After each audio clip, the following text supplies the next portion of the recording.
Okay, let's get started. Thank you everybody for joining today. I am Zach Drew, joined here by Ashkan Eskandari, and we will be your hosts for today as we chat through the restaurant space for in the app marketplace for restaurant space. This will mainly be covering the QSR space, fast casual, but most of it has applicability to a wider swath of restaurants, whether it's your traditional sit down and in-room dining establishment as well. So to give you a quick background on myself, I am a principal here at Blue Label Labs and a VP of Client Solutions. So I oversee sales, marketing, and partnerships. And so me and Ash, we are the front lines along with a few other team members as folks come our way looking for help to understand what's possible in the app space when it comes to their restaurant or their digital presence. And so we help them through thinking about what's possible and what's feasible based on their goals, their budgets, etc. So that is me. And Ash, I'll let you introduce yourself. Yeah, hi everyone. Ashkan Eskandari here. You can call me Ash for short. Director of Client Solutions. I work closely with Zach and the rest of the team here.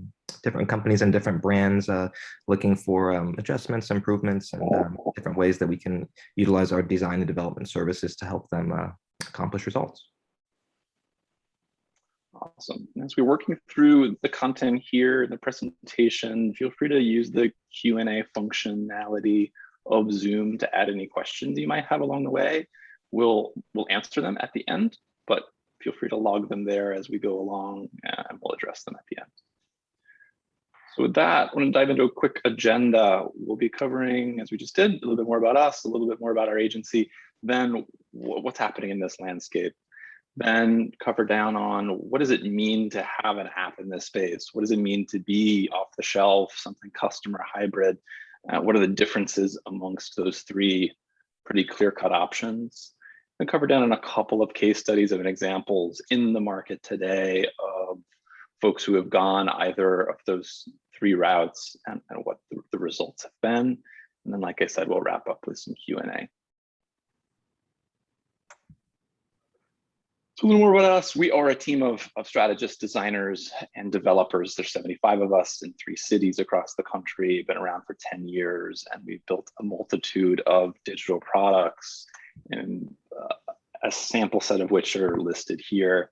At the very top, we've got the 2 that are most relevant to you all when it comes to restaurant-related apps. So Kung Fu Tea and Cirque Coffee are 2 of our partners that we've helped to design and develop their digital products, but a handful of other great brands that we've worked for. As you can see, we are not solely focused on building apps for the restaurant space, but across industries. So the hope is to bring best of breed ideas from other industries into your space or into whatever space we're entering, having experienced and seen a lot of different applications for mobile apps.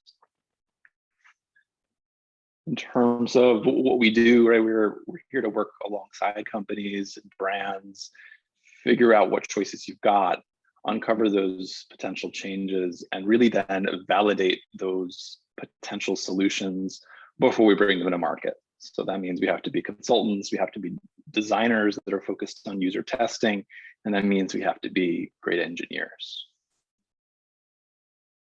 So turning to the restaurant landscape when it comes to digital and mobile apps, clearly the presence of digital sales is not going away anytime soon. It skyrocketed during the pandemic. It continues to grow. As this chart shows, the 2022 is of course a projection, but the others are actual in terms of digital sales for restaurants over those years. And the percent change is the red line. And so it has declined a bit from the peak in 2020, the height of the pandemic, to 2021, but still not dipping back to say below a 2020 level, right? And that is because we don't expect the trends to change. People have sort of gotten used to the way they're interacting with restaurants via digital properties, and they're not turning away from that anytime soon. So what does that mean in terms of the growth of apps in the space. So this is a graph that's showing 2019 and 20. So we're definitely height of pandemic times here. And what's circled are those growth rates for apps in these particular spaces of food apps. So fast food grew 21%, fast casual 23% over the time period, and casual dining at 47%. So some pretty significant growth of those apps relative to, if you look to the far left, and our devil friend there, the food delivery apps. So your Uber Eats, your Seamlesses of the world, the ones who are taking too much of your money to deliver your food, didn't grow as much over that period. Still a pretty healthy share of the market, no doubt about it. But the growth of the standalone restaurant app was very high over the last 2 years. It's the story here. And as I mentioned, this isn't going to change, right? 8 out of 10 folks from research have told us that consumers plan to continue these same dining habits post-pandemic times or into the future here. Again, it's not going away. And clearly, some of these restaurants, all quick service, generally speaking, they saw incredible jumps in sales, digital sales over this time period, approaching even close to 50% of all of their sales in Q3 of 2020, sort of height of pandemic. And so when you look at the types of apps that folks are using, if you look pre-pandemic and post-pandemic, or really in pandemic now, you've got a differential there. Of course, you've got the growth of apps during this time, and the story here is that growth is not going to change in terms of people's usage of apps. I think what some people have been surprised by in the industry is that standalone restaurant apps have actually fared very well during this time relative to, say, these third-party apps, your food delivery services, et cetera. The usage of the restaurant apps has increased during this time period. People are becoming more loyal to their favorites and wanting to use their native apps to get their food, order their food, pre-order their food, et cetera. And so this graphic is meant to show the restaurant apps in the dark orange versus the third-party apps in the light orange, and the percent of use of those based on the number of times folks are using the app, 1 or 2 times a month or 1 or 2 times per week. So it's telling a story that while your loyal customers are perhaps the ones that are going to be less using apps more or less frequently, the folks who order more frequently, they do have a tendency to perhaps pursue some of those third-party apps over the restaurant apps. Leads down the path of saying, well, how can we steal more market share from those third-party apps and make sure people are actually using your own app? So it takes us to why consider an app in the first place, and is it time to consider an app for your business? And so there's a couple of things to think about. Maybe it could be driven by sales via these third-party delivery apps has been rising and continues to rise, and you want to stem that tide of folks going through a third-party app to order food. Could be a reason. You've got locations that are growing. You've got more than a few. You've got perhaps dozens, perhaps hundreds, and it may be time to build. Perhaps it's about loyalty. At the end of the day, plenty of businesses, small and large, have loyalty programs. And the idea is if yours is popular, but it perhaps is a little clunky, maybe it's offline altogether, or maybe it's driven by one of these loyalty providers, there's ways to make it better, improve it, and grow your customer loyalty. Maybe all your competitors have an app and you need to be at par with what they're doing in the industry. That's definitely a reason. And then the last is to look at your web traffic and see what percentage of your web traffic is coming via mobile devices. Something that's pretty easy to see, Google Analytics and otherwise. And if a majority of your traffic is coming through a mobile app, they're surely interested in potentially ordering from your restaurant via a mobile app. So there's some ways to think about it. turn it over to Ash here. Let me stop the screen share and let him share, and he'll cover down on off-the-shelf, custom, and hybrid.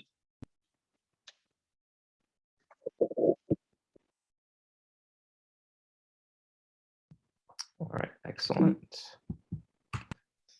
So let's go ahead and dive into it then. Off the shelf, custom, or hybrid. And here we've got three different options, three examples, I should say. Just salad, Sweetgreen, and Starbucks listed.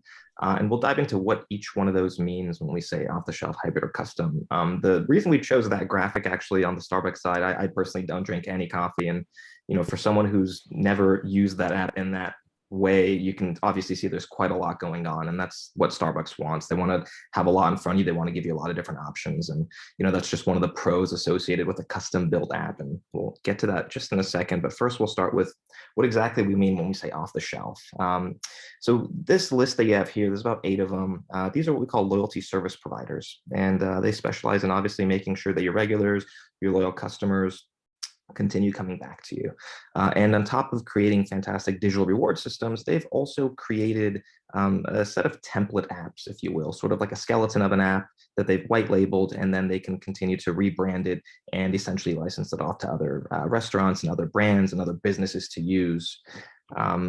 And this is one of those that they have. This is the Just Salad app that's been created by Level Up.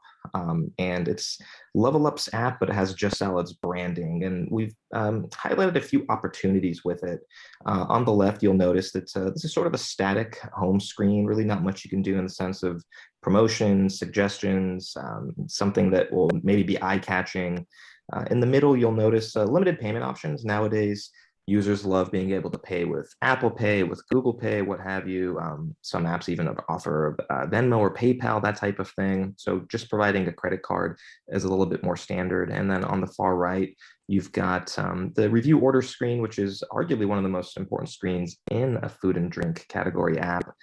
This is where you'd want to provide a very detailed and easy to use flow in terms of how to adjust your order, how to add things to your order, and then also maybe even just sort of suggest some things last minute. Maybe you should add this to your order. Other people who have ordered this have also ordered XYZ, that type of thing. So just a few items that we've highlighted there.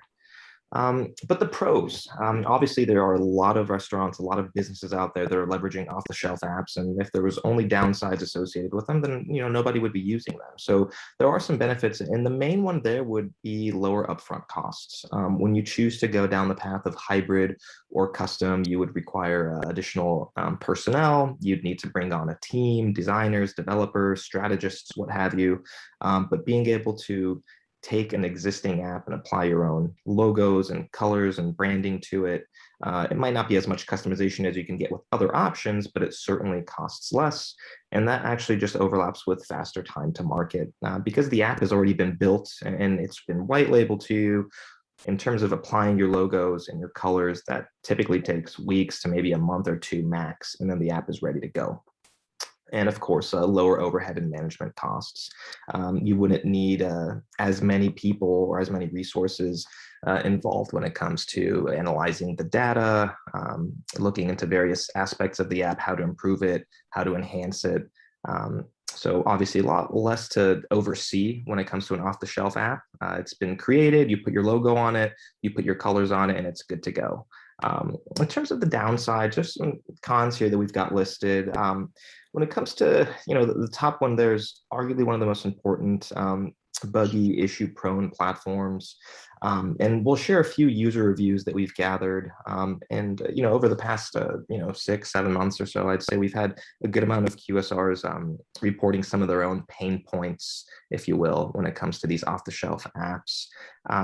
Legacy technology, a little bit older, a little bit more outdated, means that when you're looking at some of these newer operating systems, new releases, and just overall new enhancements that other apps are providing, implementing those into older tech isn't always easy, and sometimes it can happen, sometimes it can't, but oftentimes you'll see that there's going to be some opportunities around crashing, around very slow loading times, continuous spinning cycles, if you will. And then that also pins into very little customization. We talked about it briefly in the previous slide, but not being able to tell your story the way that you want it to. The app has been built and there are certain things you can change, but for the most part, the app is there and that's how it is built. That's how it's been provided to you. So really, you're going to be able to put on your logo and your branding and change a few elements. But at the end of the day, the customization is very much limited, and in some cases, no customization at all. That depends on the loyalty service provider that you choose to work with. User experience. This is something that's obviously very important to users nowadays. The habits and the trends that Zach was mentioning earlier on when we were mentioning stats, the users' preferences might change in terms of what they want to eat, what they want to drink, but they are expecting these cohesive digital experiences, and they want those to reflect the brand's ideals. And obviously, brands and restaurants and companies want the exact same for their users. So you want to be able to tell a certain story and provide a certain user experience to the customer. And oftentimes, because of the lack of the customization and potentially even when the app was originally built, you won't really get that same look and feel, that newer look and feel, if you will, that you might get in some more custom built apps, which we'll talk about in a second. The second to last X there, no ownership of platform and data. Nowadays, being able to understand when your customers are ordering, what they're ordering, why they're ordering, what type of customer is ordering this versus that. There's so much that you can do with data. And if you're dealing with an off-the-shelf app loyalty service provider, depending on the arrangement, you have absolutely no ownership of the data. And in just about every single case, you don't own the app, which means you're going to be paying monthly rental fees. And at the end of the day, it all belongs to them. And then loyalty provider driven product innovation. So these platforms, they specialize in creating fantastic digital rewards, right? They're loyalty service providers at the end of the day, but they're certainly not software development gurus. So they've got a few template apps, like we said, and they provide them to various businesses to customize to an extent, very, very small extent. And that's it. In terms of adding more features, it might come into a scenario where essentially you're looking to add something brand new. Your users are asking for this, but it simply can't be done until, let's say, 2-3 quarters from now. It could be based off of the bandwidth of the loyalty service provider. It could be based off the technology that they have, which goes back to what we mentioned about them sometimes being a little bit more outdated in terms of the technology that's being implemented into these apps. But if you're looking for innovation, enhancements, and being agile about it too, then going with a loyalty service provider's app will sometimes leave you backed into a corner in the sense that you can't necessarily add or improve the app the way that you want, or more importantly, when you want to do it.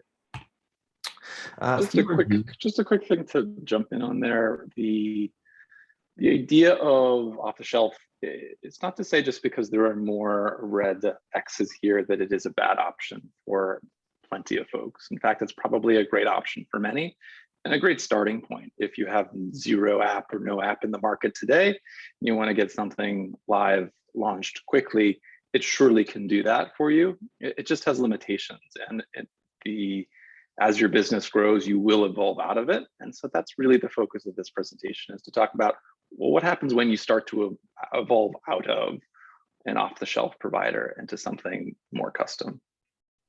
Go ahead, Ash, sorry. Oh, for sure.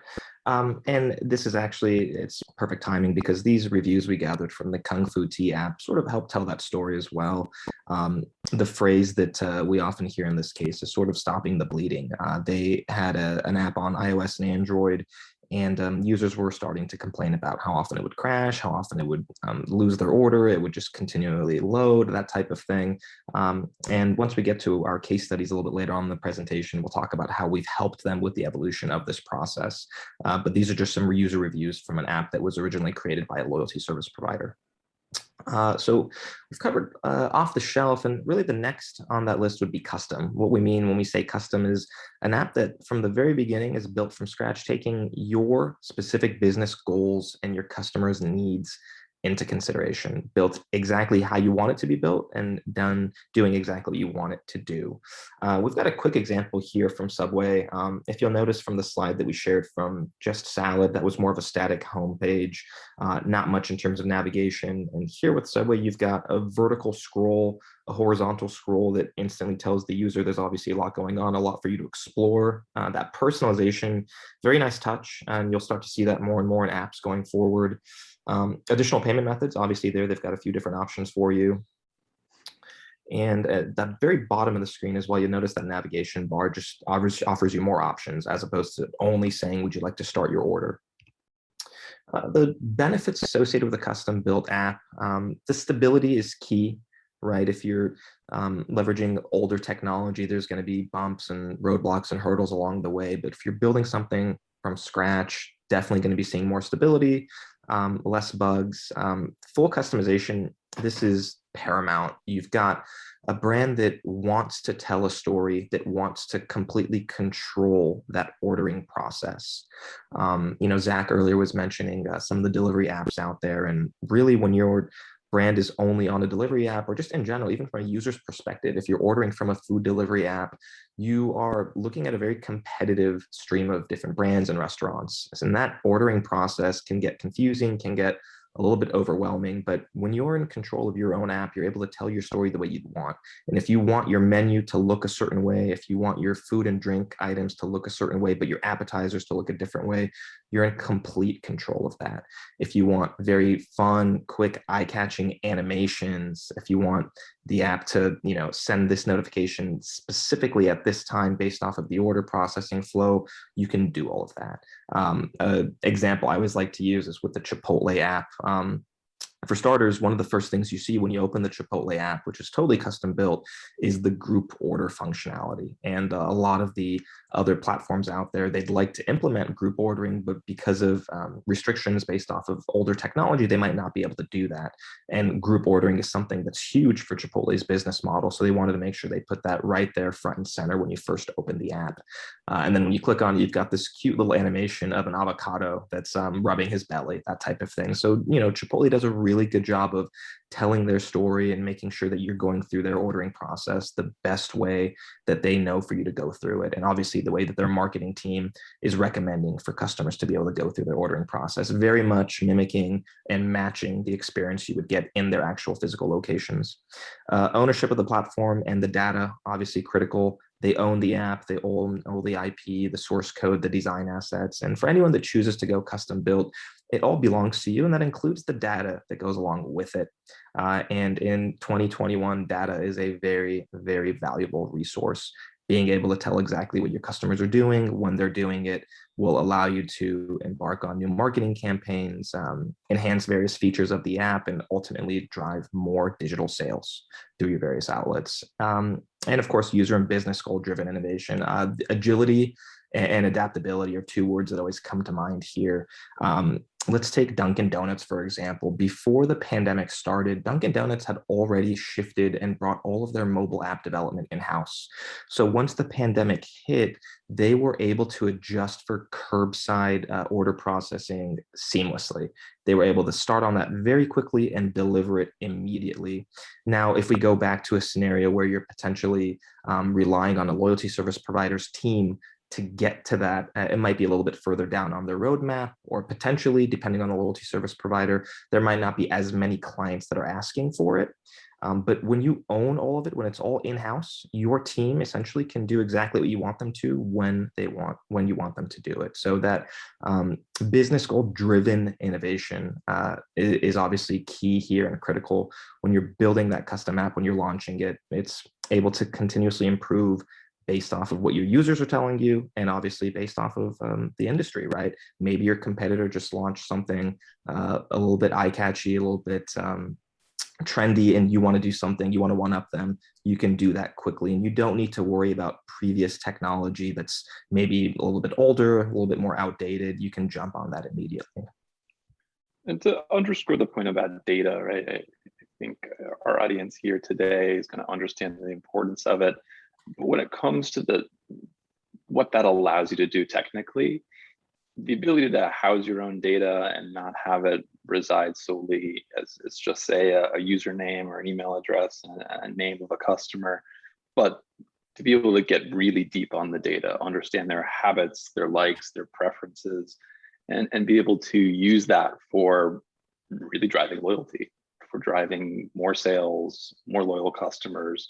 You can only do that if you're owning the data fully and able to use and integrate data tools that allow you to parse that data, understand what's happening, what are the patterns of usership, what are some different personas of user types, and then how am I going to serve those user types better?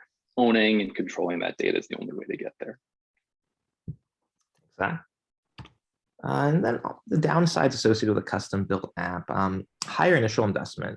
You're building it from scratch. It's going to go back to what we mentioned when it comes to a loyalty service provider's flow. Here, you've got to hire either your own internal team or partner up with a software development team, agency, if you will, and that will have higher costs associated with it. You're building it from scratch as opposed to leveraging something that's already been made. Slower time to market, right? Building a mobile app that's going to be consumer facing, able to process thousands of transactions concurrently, lots of users. Typically speaking, you're looking at probably 5 to 8 months from the moment designs begin to the moment the app launches onto the App Store. And then infrastructure costs can grow, and they can certainly evolve if you're not leveraging a reward system that's established, that obviously has reliability. You're looking at building it completely from scratch on your own side. That is quite a massive undertaking, and it could take a while, and obviously it can have its own cost associated with it. And in terms of product partners, because you're not leveraging everything that's been pre-built, you've chosen to do everything in-house.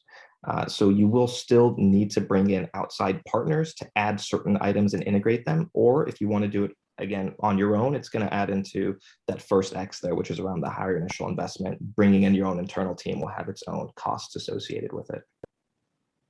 And to add to this, I think Ash spoke to the average time to launch a custom app like this, 5 to 6 months, definitely true.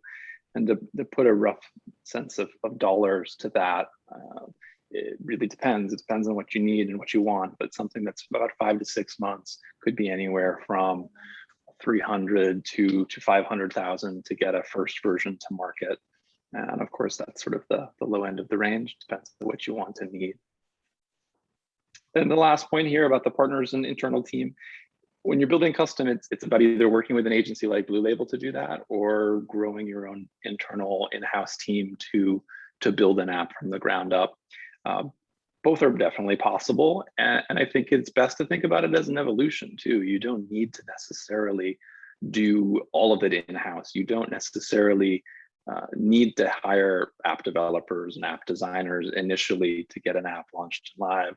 Most of the customers we work with at restaurants, they have design teams, they have marketing teams, and they have data teams. And those are the teams they want to keep in-house. Those are their specialties. Those are the secret sauce of what makes them good at what they do and creating loyal customers. But they don't perhaps want to hire internal development teams, or perhaps even internal app design teams, in which case we provide that, and their internal teams are the ones that are helping to architect the data strategy and the marketing strategy to get the users. That's not to say that at some point a customer doesn't decide to take it in-house and build their own development team and app design team at some point. Surely a path, definitely something our customers do all the time. And there could be a transition to that state too. So don't think of it as all or nothing, I guess, is the overall point. You don't need to have the full swath of app designers, app developers, app QA in-house day one to get something launched and live. There can be an evolution to that. Exactly. And next on the list after off the shelf and custom is hybrid. And when we say hybrid, we're talking about an app that's essentially built on top of or around something that's already there for you to use from a loyalty service provider. And we've got that same list there. So in terms of the best example that we chose to use here is Sweetgreen. I love their salads as much as the next person, and I love their app too. Very sleek, very clean, very elegant, very well designed. You can see here some of the similarities that we saw, some items that are similar to what we saw from the Subway app example. Still a nice personalized home screen. If you take a look at the order review screen, you've got very clear navigation, how to go back to the menu. You've got a horizontal scroll that allows you to add on some other items that they're suggesting for you. You can easily modify your existing order. That middle one actually is a big one nowadays, right? In the app, you're able to flag your own dietary restrictions. And then when you're browsing the menu, you're going to notice a visual indicator if something is not right for you. You'll notice a little bit of a red icon. And a lot of apps nowadays might not even offer that. And some, if they do bring up dietary restrictions, sort of, it'll say, hey, this might be gluten-free, that type of thing. You can't really go in there proactively and say, let me know if there's anything that fits this criteria that I do not want in my order. And that's a very, very popular feature within the Sweetgreen app. And this is an example of a hybrid. So they chose to build this based off of their own business goals, based off of what they know their customers will want, will need. And they were able to leverage technology, in their case, from Level Up, that loyalty service provider. So in a way, and as we get here to the pros, you'll notice that this is that transitionary phase for them, right? So being able to have one foot out the door, so to speak, and this is actually perfect because Zach mentioned it's not, all or nothing, that type of thing. You can go from custom to hybrid, that type of situation, or from off the shelf to hybrid. In this case, you've got a great app, very, very sleek, very easy to use app that does have its own customization. They do own, obviously, the front end in this case. They're leveraging the back end that's been provided by Level Up. But this is that transitionary phase for them, right? So they've taken one foot out the door, and the next step, I would imagine, would be for them to bring everything in-house. But, as of right now, they're still able to use a very sophisticated, very reliable digital rewards program. And nowadays, if you've got a very cookie cutter rewards program, maybe the equivalent of a punch card, if you will, that's not going to cut it in the app landscape nowadays. So as opposed to creating one from scratch, which obviously has its own cost associated with it, can take quite a while. In this case, Sweetgreen is leveraging a pre-existing loyalty service provider's digital reward system, and that in this case would be Level Up. But the dietary restriction note was obviously something that also ties into what's listed here at the very bottom, which is you still have that user and business goal driven innovation. Add one thought to this concept of spreading costs. So in this particular instance, what we mean by that is you're in theory moving from an off-the-shelf loyalty provided app to this hybrid app space. And so it means there are surely additional costs. You have to design and develop new features and functionality on top of that loyalty platform provider. But you don't have to go all the way and replace, as Ash said, their back-end systems. Really, the way you think about it is sort of the logic layer, the functionality in the backend that might allow for promo codes and where you store all of your menu items and your prices and everything else. You still rely on that loyalty provider to store that information. But when you serve it up on the front end, you're built in the hybrid scenario, your own front end that allows you to do what you want with that data and present it in better, more elegant ways, much like the Sweetgreen app has done. And so it's a half measure. It's a step out the door, as Ash said, but it does help you to not incur the full costs of building something fully custom immediately, but instead take a step, build the front end, meaning the user experience, how the user is interacting with it on the app front, but still rely on the back end, the data infrastructure, and the power of, say, a Level Up or a Punch or other platform. Exactly. And just some of the downsides if you do go with hybrid, because you're still leveraging tech from a pre-existing solution provider, which we covered in a little bit earlier on in the presentation. You're still looking at an opportunity where you're going to have users complaining about a buggy platform. You're looking at issues popping up, a little bit more clunky, slow loading times, that type of situation. The customization is certainly there. It's limited, not anywhere near as limited as when you go off the shelf. I think that Just Salad versus Sweetgreen example is a perfect way of showing what we mean by that. Sweetgreen is certainly a lot more custom. You're able to, like we said, those dietary restrictions flag exactly what you want to make sure you don't have in your order, and throughout the entire app, they're controlling that user journey. So while the customization isn't maybe the same as what you would get in a completely custom built app, like let's say from Starbucks or McDonald's, you're still able to own that ordering process and make sure that flow works out exactly the way that you want it to. limited UX improvements and limited ownership of platform and data. We've covered these already, but just overall here, you're still able to make improvements. You still own the data to an extent, but it's not completely yours as if you were to bring everything in-house. And like Zach mentioned, the benefits associated with owning your own data, just you can't even put a number on it nowadays. And some of our case studies here that are certainly relevant to the food and drink space. Zach? Perfect. Yeah. So we wanted to tell you about a couple of examples of potential paths for restaurant-based companies when they move from one scenario to the next. This particular example, Kung Fu Tea, is a current client of ours that has moved from off the shelf with Level Up in particular, and we are now building them a hybrid app. So something that still sits upon the Level Up backend, but delivers a front-end experience that is far more powerful and allows for the access to data and use of the data in a much more comprehensive way. So if we look at the image to the left, this is again the Level Up powered app that they had before. In fact, is what they have right now in market, as we're currently working with them on the launch of this after version. A couple of things to note here in the image in the left. You can see the little yellow sticky at the top there. It says Kung Fu tip. Don't see the delivery button. Update the app.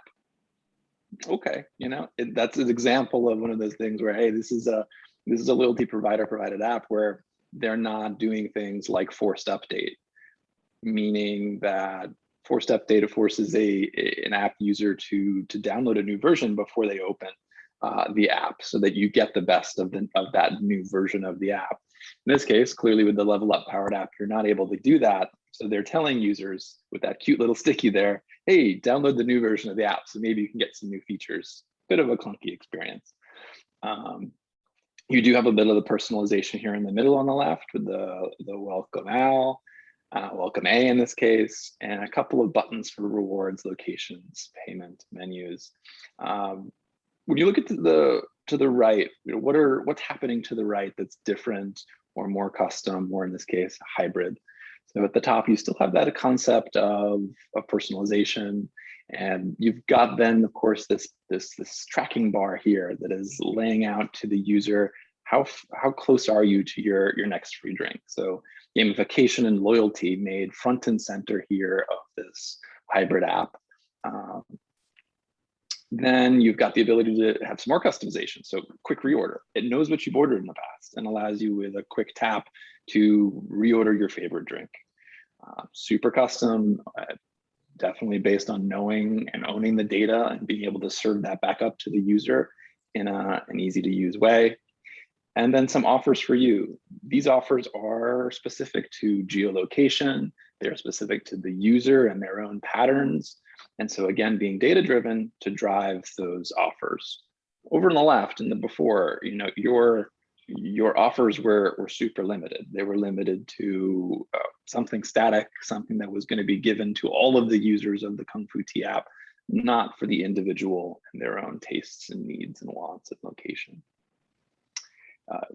You'll notice at the bottom, you've got the actual navigations to the rewards, to ordering gift cards. Gift cards is big for Kung Fu Tea in particular. A lot of their sales come through gift cards, folks giving gifts to other folks, super millennial focused business as well. Gift cards are actually quite popular there in that particular demographic. And so the implementation of gift cards, completely new for Kung Fu Tea, not possible before in the off-the-shelf app, but now possible here with this new hybrid solution.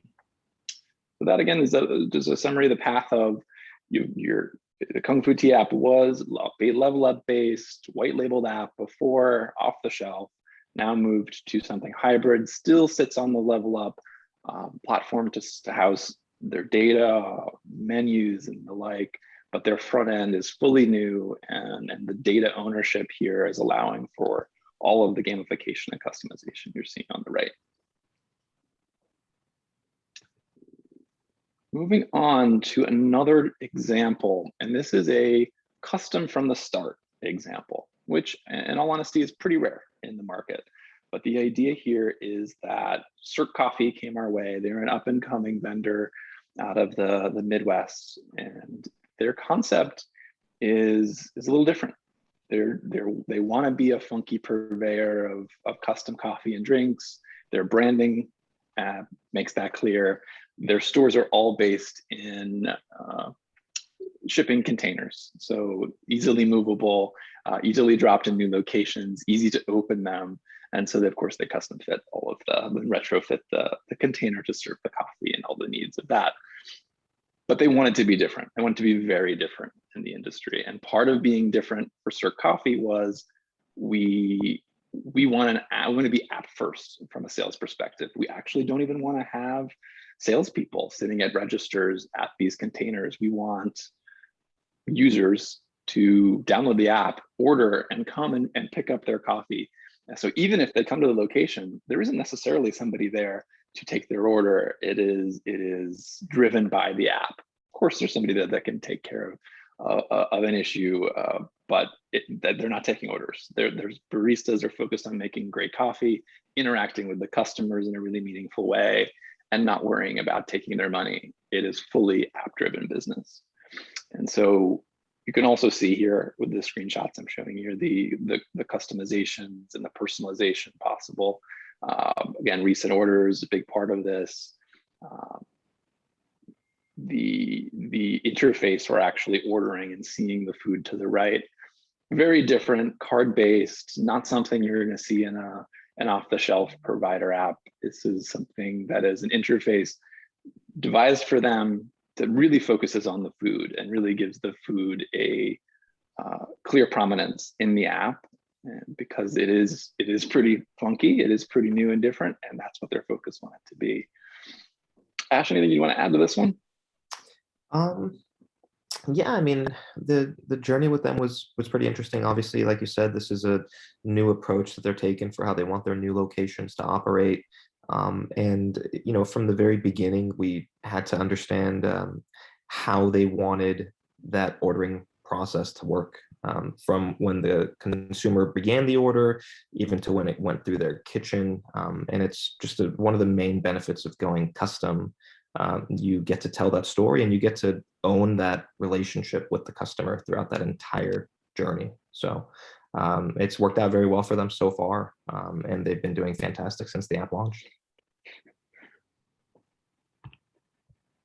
Moving to our last example, it's another example of a custom set of apps.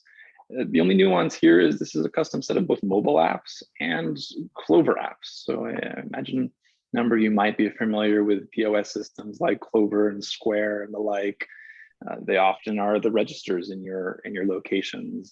They often act as your back office provider at these locations as well. So Magic Money, in this particular instance, is a provider of food, concessions, and even rides at sporting events, major music festivals, and fairs across the country. So I'm sure many of you have probably been to Disney World or Disneyland, gotten the bracelets where you load money out of the bracelet and it's a declining balance for food and rides and everything else. Everything is included on your Disney bracelet. Similar concept is employed here, but with different ways of actually redeeming that value. You can download the app, and the value from your account is declined as you pay for food and rides and the like via an app. The other option is through a wristband, a bracelet that has an RFID, all linked back to the idea of paying for food or concessions. And then there's also actual apps that we built for the Clover devices themselves, both Clover cash registers and Clover card taking machines that will accept a card, spit out a bracelet, and then allow the folks to pay. So my point in bringing this one up as a custom example, this is a pretty different type of food implementation. It's not even really a standard restaurant. It is essentially a restaurant or a set of restaurants that moves around the country to all of these fairs and sporting events and the like. So it's a pretty complicated example of a set of apps that needs to meet a very particular user need, and hence why it needed to be custom here. This is not something that any kind of loyalty provider could have ever provided off the shelf. And so it had to be custom, mainly because of the setting, but also because of what they wanted it to do in the market. That's magic money. Thanks, Zach. And we do appreciate listening through. Wanted to see if there are any questions we could answer for you guys, or any other topics you were hoping we would cover. We'd love to dive in.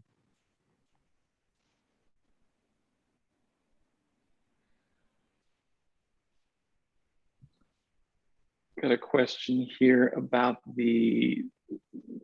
how long does it take, or what's the typical path from off the shelf to hybrid to custom, and is that the typical evolution of a product? It's a good question, and it really depends on the business and what they need or want. It is very common that folks start with an off-the-shelf solution for all the reasons mentioned. It's cheap, it's fast, gets you out there quickly. And it really depends on your own growth for when is the right time to build perhaps that hybrid step, or maybe go straight to custom. I can't tell you what exactly the rhyme or reason is. I think it's going to be a pretty personal decision. I think it's going to be about number of locations. It's going to be about customer growth. And it's about seeing and feeling the limitations of that off-the-shelf provider. The limitations we hear most about from our customers who are moving to something hybrid from off the shelf are related to data mainly. It's that I can't do as much as I need to with the data that I have of my customers. I'm not allowed to serve them recommendations. I can't serve them ads based on who they are, what they're doing, where they are, and that's problematic. And so it's really when you're starting to feel some of those issues with the off-the-shelf provider that it probably makes sense to contemplate maybe moving to something hybrid. And then from hybrid to fully custom, that's a conversation about when you're outgrowing, again, that back-end platform that, say, a Level Up or another loyalty provider is giving you. And that's going to come mainly from, again, data. I think there's an argument to say that people move to custom when the financials make sense to do it. It is quite costly to build the entire back-end loyalty platform that, say, a Level Up provides. But at a certain scale, at a certain magnitude, it surely makes sense to do that and own it end to end. But it's really about when you're feeling the stress or the strains of that hybrid system that you might move to custom. Hope that answers the question.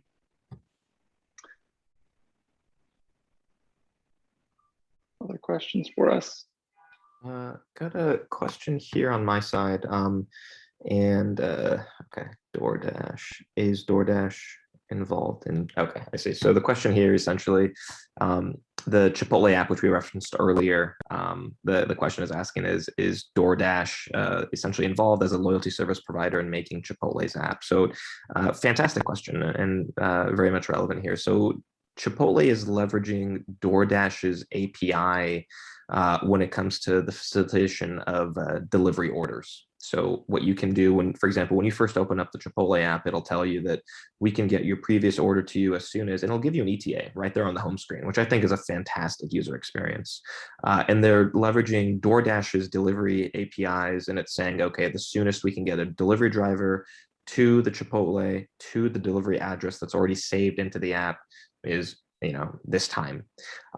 So anytime you pick delivery as your method in the Chipotle app, then it's going to be using DoorDash's API to facilitate that order, because obviously Chipotle doesn't have its own delivery service. So great example. So yes, Chipotle's app is fully custom built, but they are still leveraging some other third-party APIs / SDKs to bring in additional functionality into the app. And then again, in this case, it just didn't make sense for Chipotle to start their own delivery company. Hope that answered the question.